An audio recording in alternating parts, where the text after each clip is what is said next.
much. Thank you. I moved to America 12 years ago with my wife, Terry, and our 2 kids. Actually, truthfully, we moved to Los Angeles. Thinking we were moving to America, but anyway, it's a short plane ride from Los Angeles to America. I got here 12 years ago, and when I got here, I was told various things, like, Americans don't get irony. Have you come across this idea? It's not true. I've travelled a whole length and breadth of this country. I have found no evidence that Americans don't get irony. It's one of those cultural myths, like the British are reserved. I don't know why people think this. We've invaded every country we've encountered. But it's not true Americans don't get irony, but I just want you to know that that's what people are saying about you behind your back. You know, when you leave living rooms in Europe, people say, thankfully, nobody was ironic in your presence. But I knew that Americans get irony when I came across that legislation, No Child Left Behind. Because whoever thought of that title gets irony. Don't they?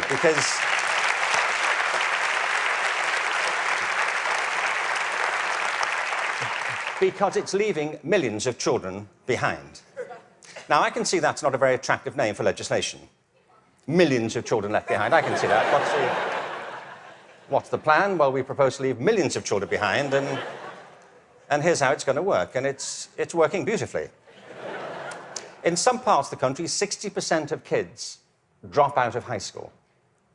In the Native American communities, it's 80% of kids. If we halved that number, one estimate is it would create a net gain to the US economy over 10 years of nearly $1 trillion. From an economic point of view, this is good math, isn't it? That we should do this. It actually costs an enormous amount to mop up the damage from the dropout crisis. But the dropout crisis is just the tip of an iceberg. What it doesn't count are all the kids who are in school but being disengaged from it, who don't enjoy it, who don't get any real benefit from it. And the reason is not that we're not spending enough money. America spends more money on education than most other countries. Class sizes are smaller than in many countries. And there are hundreds of initiatives every year to try and improve education. The trouble is, it's all going in the wrong direction. There are 3 principles on which human life flourishes, and they are contradicted by the culture of education under which most teachers have to labour and most students have to endure. The first is this, that human beings are naturally different and diverse. Can I ask you, how many of you have got children of your own? OK. Or grandchildren? How about 2 children or more? Right. And the rest of you have seen such children? Small people wandering about. I will make you a bet, and I'm confident I will win the bet. If you've got 2 children or more, I bet you they are completely different from each other, aren't they? Aren't they? You would never confuse them, would you? Like, which one are you? Remind me. You know, your mother and I are going to introduce some colour-coding system so we don't get confused. Education under No Child Left Behind is based on not diversity, but conformity. What schools are encouraged to do is to find out what kids can do across a very narrow spectrum of achievement.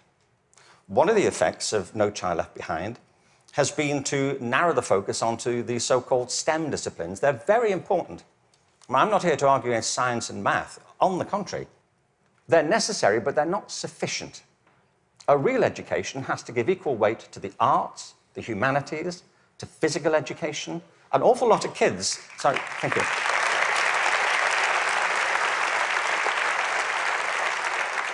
One estimate in America currently is that something like 10% of kids getting on that way are being diagnosed with various conditions under the broad title of attention deficit disorder, ADHD.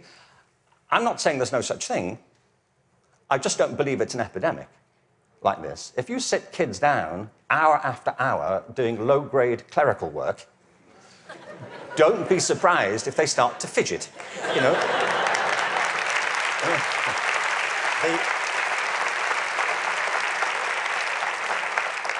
Children are not, for the most part, suffering from a psychological condition. They're suffering from childhood, you know, and I know this because I spent my early life as a child. I went through the whole thing. And kids prosper best with a broad curriculum that celebrates their various talents, not just a small range of them. And by the way, the arts aren't just important because they improve math scores. They're important because they speak to parts of children's being which are otherwise untouched. The second... Thank you. The second principle that drives human life and flourishing is curiosity.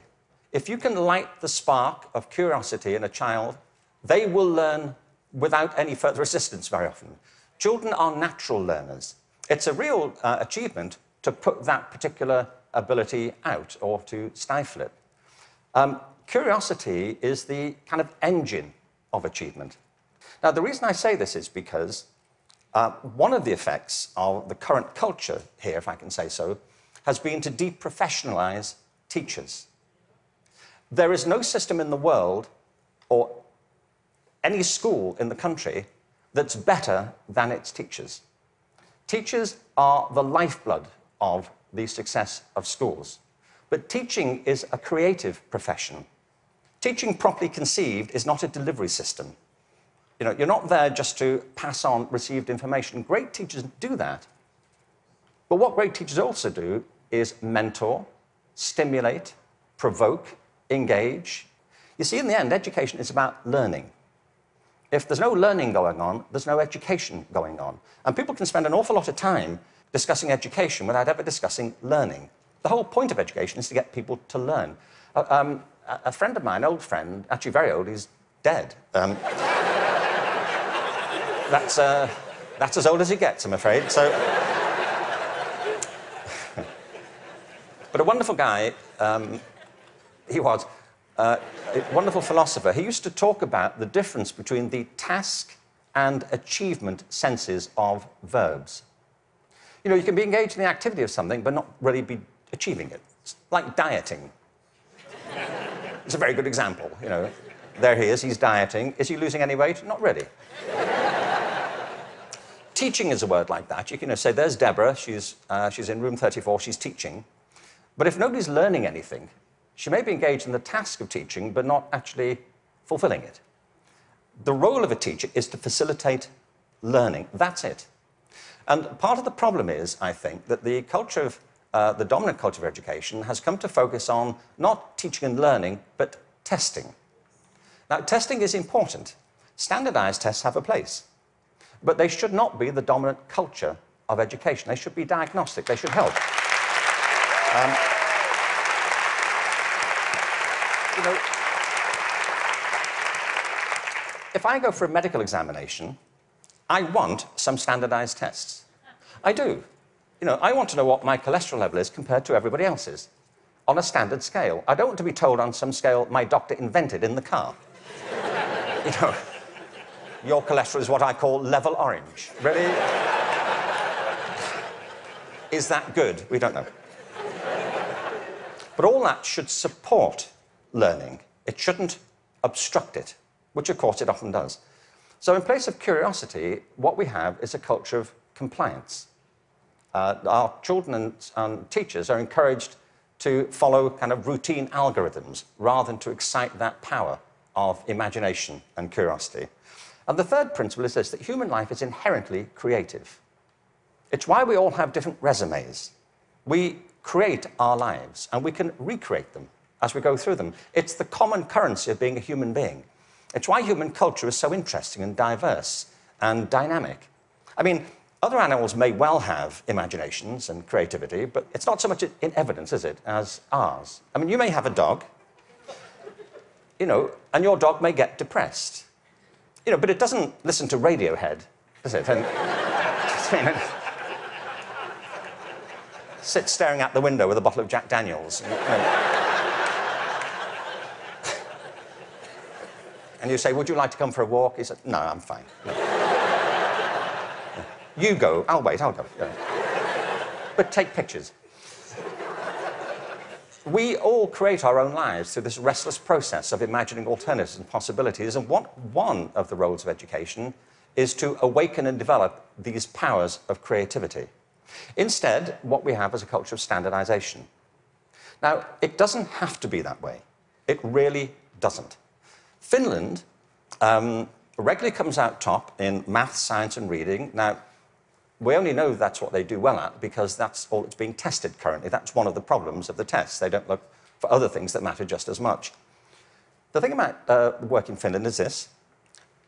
They don't obsess about those disciplines. They have a very broad approach to education, which includes humanities, physical education, the arts.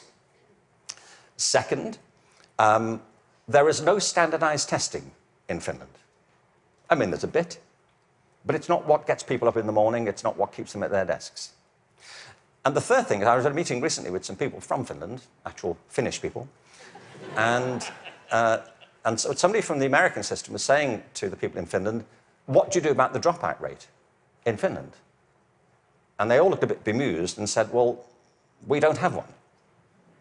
Why would you drop out? If people are in trouble, we get them quite quickly and help them and we support them. Now, people always say, well, you know, you can't compare Finland to America. No, I think there's a population of around 5 million in Finland. But you can compare it to a state in America. Many states in America have fewer people in them than that. I mean, I've been to some states in America, and I was the only person there. Really.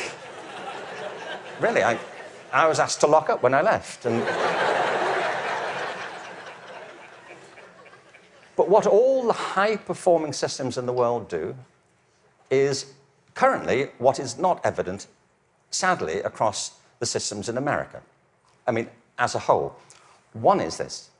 They individualize teaching and learning. They recognize that it's students who are learning, and the system has to engage them, their curiosity, their individuality, and their creativity. That's how you get them to learn. The second is that they attribute a very high status to the teaching profession. They recognize that you can't improve education if you don't pick great people to teach and if you don't keep giving them constant support and professional development. Investing in professional development is not a cost, it's an investment. And every other country that's succeeding well knows that, whether it's Australia, Canada, South Korea, Singapore, Hong Kong, or Shanghai. They know that to be the case. And the third is they devolve responsibility to the school level for getting the job done. You see, there's a big difference here between going into a mode of command and control in education. That's what happens in some systems. You know, central governments decide or state governments decide, they know best and they're going to tell you what to do. The trouble is that education doesn't go on in the committee rooms of our legislative buildings. It happens in classrooms and schools. And the people who do it are the teachers and the students. And if you remove their discretion, it stops working. You have to put it back to the people.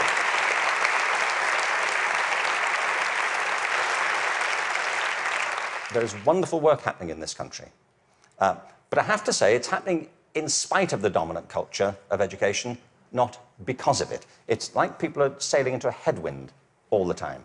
And the reason I think is this, that many of the current policies are based on mechanistic conceptions of education. It's like education is an industrial process that can be improved just by having better data. And somewhere in, I think, the back of the mind of some policymakers is this idea that if we fine-tune it well enough, if we just get it right, it'll all hum along perfectly into the future. It won't, and it never did. The point is that education is not a mechanical system, it's a human system. It's about people. People who either do want to learn or don't want to learn. Every student who drops out of school has a reason for it. which is rooted in their own biography. They may find it boring, they may find it irrelevant, they may find that it's at odds with the life they're living outside of school. There are trends, but the stories are always unique. I was at a meeting recently in Los Angeles they're called alternative education programs. These are programs designed to get kids back into education. They have certain common features. They're very personalized. They have strong support for the teachers, close links with the community, and a broad and diverse curriculum, and often programs which involve students outside school as well as inside school. And they work. What's interesting to me is these are called alternative education. You know? And all the evidence from around the world is if we all did that, there'd be no need for the alternative.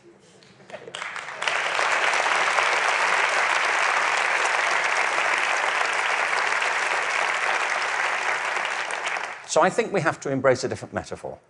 We have to recognize that it's a human system and there are conditions under which people thrive and conditions under which they don't. We are, after all, organic creatures. And the culture of the school is absolutely essential. Culture is an organic term, isn't it? Not far from where I live is a place called Death Valley. Death Valley is the hottest, driest place in America, and nothing grows there. Nothing grows there because it doesn't rain, hence Death Valley. In the winter of 2004, it rained in Death Valley. 7 inches of rain fell over a very short period. And in the spring of 2005, there was a phenomenon. The whole floor of Death Valley was carpeted in flowers for a while. What it proved is this, that Death Valley isn't dead. It's dormant. Right beneath the surface are these seeds of possibility, waiting for the right conditions to come about. And with organic systems, if the conditions are right, life is inevitable. It happens all the time. You take an area, a school, a district, you change the conditions, give people a different sense of possibility, a different set of expectations, a broader range of opportunities. You cherish and value the relationships between teachers and learners. You offer people discretion to be creative and to innovate in what they do. And schools that were once bereft spring to life. Great leaders know that. The real role of leadership in education, and I think it's true at the national level, the state level, at the school level, is not and should not be command and control. The real role of leadership is climate control, creating a climate of possibility. And if you do that, people will rise to it and achieve things that you completely did not anticipate and couldn't have expected. There's a wonderful quote from Benjamin Franklin. There are 3 sorts of people in the world.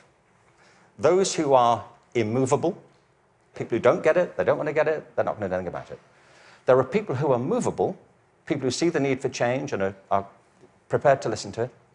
And there are people who move, people who make things happen. And if we can encourage more people, that will be a movement. And if the movement is strong enough, that's, in the best sense of the word, a revolution. And that's what we need. Thank you very much. Thank you very much.